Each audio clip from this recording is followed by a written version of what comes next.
For my birthday, my family kept saying, "This year's going to be special." My wife kept winking. My daughter called it a big surprise. I took the day off work, got dressed, and waited. By evening, the house was still silent. Then I opened Instagram and saw them all at a cabin in the mountains. My brother commented, "Glad we left the grump behind." I didn't reply. I just sat there. 2 days later, the power was off. The cards were declined, and suddenly, I wasn't so forgettable. I, 42 am, should have known something was wrong when my wife started acting different 3 weeks before my birthday. She kept giving me these secretive smiles, the kind that used to make my heart skip, but now just made me suspicious.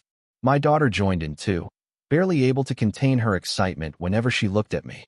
Even my brother, who usually treated family gatherings like a chore, seemed unusually interested in my birthday plans this year. They kept saying the same thing over and over. This year was going to be special. My wife would wink when she said it.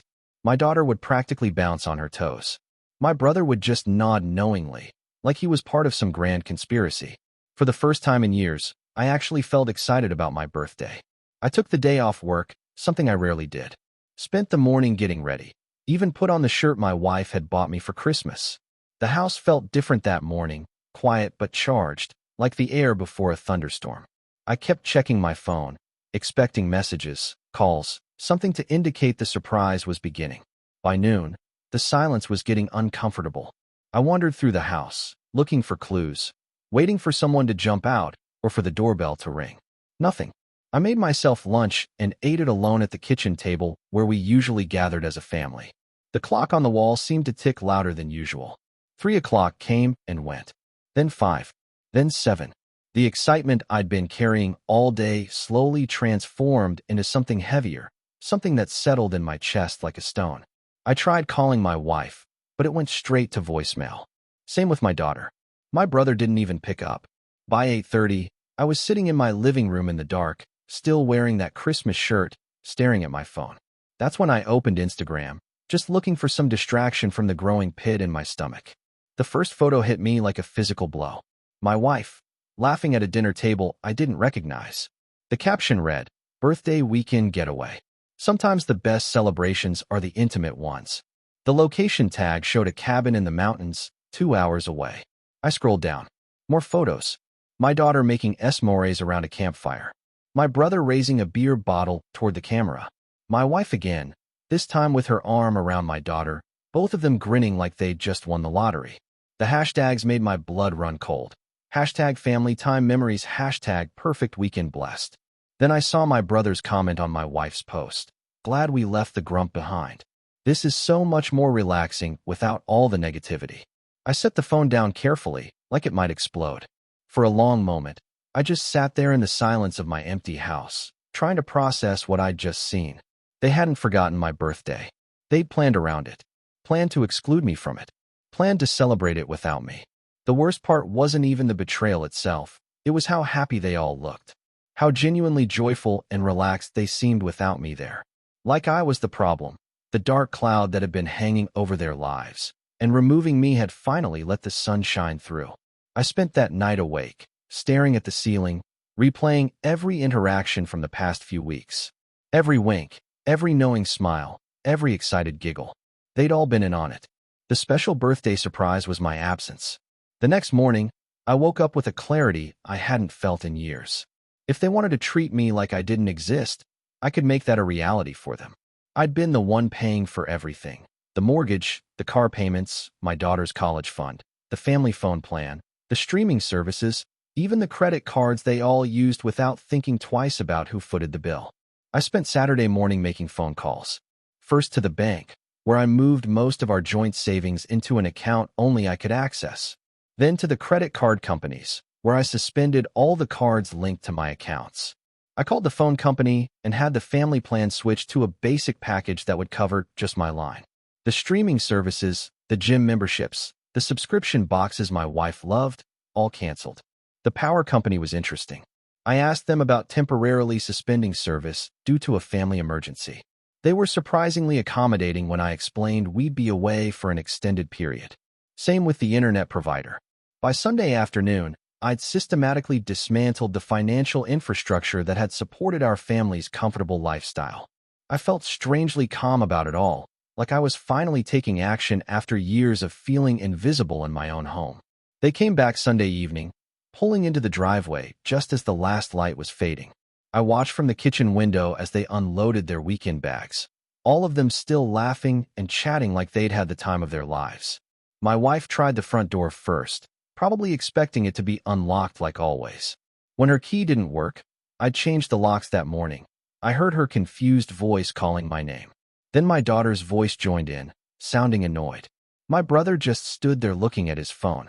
I opened the door after letting them wait for a few minutes. My wife's face immediately shifted into what I recognized as her damage control expression, the one she used when she knew she'd been caught doing something wrong but wasn't ready to admit it yet. She started explaining how they'd wanted to plan something special for my birthday, but thought I might enjoy some alone time first. My daughter chimed in with something about how they'd wanted to set up a surprise party and needed me out of the house. My brother said nothing, just pushed past me into the hallway. That's when my brother flipped the light switch and nothing happened. He tried again, frowning. My wife headed for the kitchen, probably to check if it was just that one bulb, and I heard her confused voice calling out that none of the lights were working. I told them calmly that I'd had the power disconnected while they were away. My wife's face went through several expressions very quickly: confusion, disbelief, anger, then something that looked almost like fear. She asked why I would do something like that, her voice getting higher with each word. I explained that I'd seen their Instagram posts. I'd read my brother's comment. I'd realized that their special birthday surprise was celebrating without me, and I thought maybe they'd enjoy a few more days without having to worry about the grump bringing everyone down. The silence that followed was different from the birthday silence I'd endured 2 days earlier. This one was sharp and uncomfortable, full of guilt and caught red-handed embarrassment. My brother tried to laugh it off, saying it had just been a joke, that they were going to come home and surprise me. But his voice lacked conviction, and we all knew it was too late for backpedaling. My daughter, to her credit, started crying. Not manipulative tears, but genuine remorse. She kept saying she was sorry, that she didn't know it would hurt me so much, that she thought I'd enjoy the quiet time. Part of me wanted to comfort her, but a larger part remembered how happy she'd looked in those photos, how free and relaxed she'd seemed without her father around. My wife demanded to know what else I'd done. Her voice had gone cold, calculating. She was already thinking ahead, already trying to assess the damage. When I listed everything, the bank accounts, the credit cards, the phone plan, the subscriptions, her face went white. She asked if I'd lost my mind, if I was trying to destroy our family over a misunderstanding. She said I was being childish and vindictive, that I was proving their point about why they sometimes needed space from my negativity. That's when I realized she still didn't get it. Even caught red-handed, even faced with the consequences of their actions, she was still trying to make this my fault. Still trying to paint me as the unreasonable one for being hurt by their betrayal. I told her that maybe she was right. Maybe I was negative and maybe I was a grump. But I was also the one who paid for their comfortable lives. And if they didn't want me around, they didn't need my money around either. My brother finally spoke up, saying I was being dramatic, that it wasn't that serious. He suggested we all just calm down and work this out like adults. But his tone was patronizing, like he was talking to a child having a tantrum. I asked him how his credit cards were working. He frowned and pulled out his wallet, probably just then remembering that he'd been using cards linked to my accounts for the past 2 years since his divorce. The look on his face when the reality hit him was almost worth the whole ordeal. Update 1. The next few days were fascinating to watch. My wife tried to go about her normal routine, but everything she touched reminded her of how dependent they'd all become on my income. The coffee maker wouldn't work without electricity. Her car needed gas, but her credit cards were declined. She couldn't even check her Instagram addiction because the Wi-Fi was down. My daughter handled it better than I expected. She came to me Tuesday morning and asked if we could talk. She apologized again, more thoughtfully this time. She admitted that she'd been excited about having a weekend without what she called dad stress, the tension I apparently brought to family gatherings without even realizing it. That conversation hurt more than anything else, but it was also enlightening. I asked her to explain what she meant, and she described how I'd been increasingly withdrawn and critical over the past year. How I'd made comments about their spending, their choices, their friends. How family dinners had become tense because everyone was walking on eggshells around my mood. I wanted to defend myself, to explain that I'd been stressed about money and work and feeling unappreciated. But listening to her describe our family dynamic from her perspective, I realized that my resentment had been poisoning our home long before they decided to exclude me. Still, understanding their motivation didn't excuse their method. There were other ways to address family tension besides secretly planning to celebrate my birthday without me. My brother lasted exactly 3 days before showing up at my office. He'd been staying in our guest room since his divorce, eating our food, using our utilities, and apparently building up quite a bit of resentment about my attitude in the process. Now he needed to ask his younger brother for help, and his pride was taking a beating. He offered a grudging apology and asked when I was planning to turn the power back on. He had job interviews lined up, and he needed to shower and charge his phone.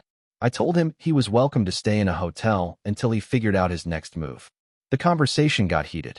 He accused me of being petty and vindictive, of punishing everyone for what was essentially a harmless prank. I reminded him of his comment about leaving the grump behind, and he had the grace to look ashamed. But then he said something that stuck with me.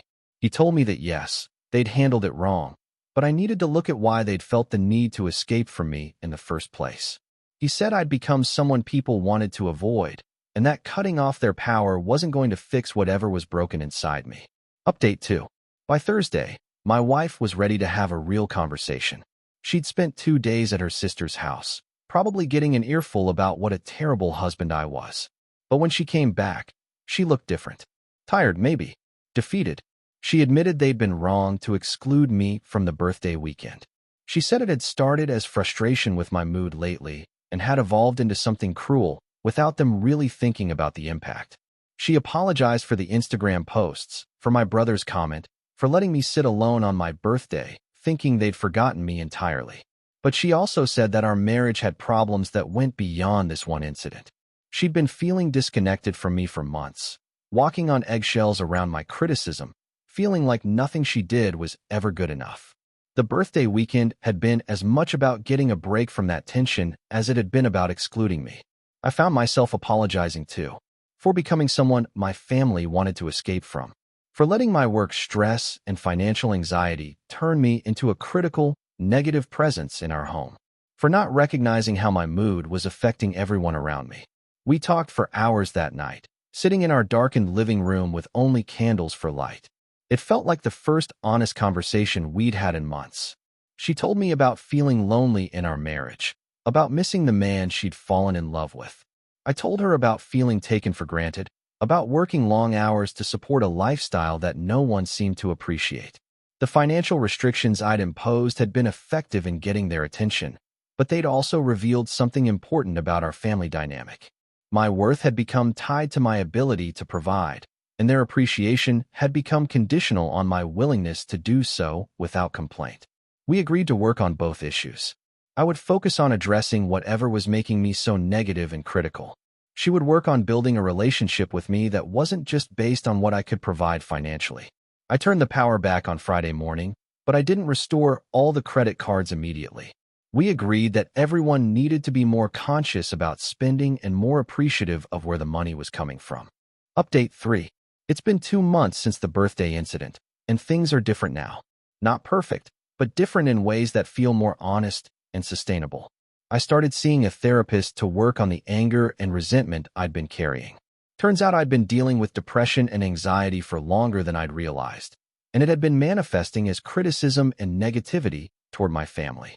Getting treatment has helped me become someone my family actually wants to be around again. My wife and I are in marriage counseling, working on rebuilding our connection and establishing better communication patterns. We've both had to confront some uncomfortable truths about how we'd been treating each other and what we'd been expecting from our relationship. My daughter and I have started having weekly one-on-one time, no phones or distractions. She's helped me understand how my stress had been affecting her, and I've been working on being more present and positive when we're together. She's also taken on a part-time job to contribute to her college fund, which has given her a better appreciation for the value of money. My brother found his own place after 3 weeks. Our relationship is still strained, but we're working on it.